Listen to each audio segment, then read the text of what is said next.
Party కేసులో రాజకీయ లింకులు బయటపడుతున్నాయి. 2 వాహనాలను సీజ్ చేశారు. ఇందులో ఓ వాహనంపై లోక్సభ ఎంపీ స్టిక్కర్ ఉండటం సంచలనంగా మారింది.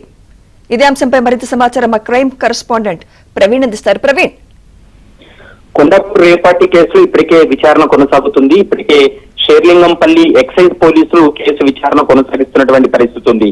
అయితే ఈ రేవ్ పార్టీలో రాజకీయ నేతలకు సంబంధించినటువంటి చాలా మంది వారి కుమారులు ఉన్నట్లు ఇప్పటికే గుర్తించడం జరిగింది.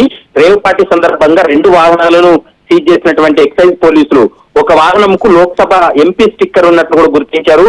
ఆ ఎంపీ సంబంధించినటువంటి వెహికల్ ఎవరిది అనేది ఇంకా క్లారిటీ రావాల్సినటువంటి అవసరం ఉంటుంది. బ్లాక్ కలర్ ఫార్చునర్ కారుకు AP39SR 0001 అనేటువంటి కార్ నెంబర్ కు లోక్సభ ఎంపీ స్టిక్కర్ ఉన్నట్లు కూడా ఇప్పటికే ఎక్సైజ్ పోలీసులు గుర్తించినటువంటి పరిస్థితి ఉంది. ఇందులో దాదాపు 11 మంది ఉన్నట్లు గుర్తించారు. 9 మందిని అదుపులోకి తీసుకోవడం జరిగింది.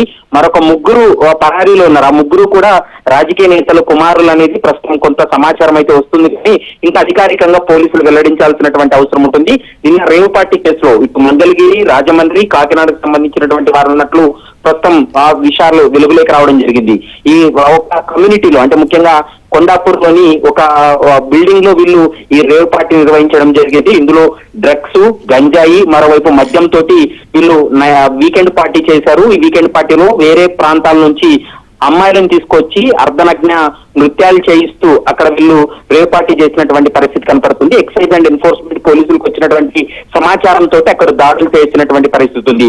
మరికొద్ది సేపట్లోనే రాజకీయ నేతల కుమారులు ఎవరున్నారు, తప్పించుకున్నటువంటి 3లో ఎవరైనా రాజకీయ నేతలకు లింకులు ఉన్నాయనేటువంటి అంశానికి సంబంధించి కూడా ఎక్సైజ్ అండ్ ఎన్ఫోర్స్మెంట్ పోలీసులు విచారణ కొనసాగిస్తున్నారు.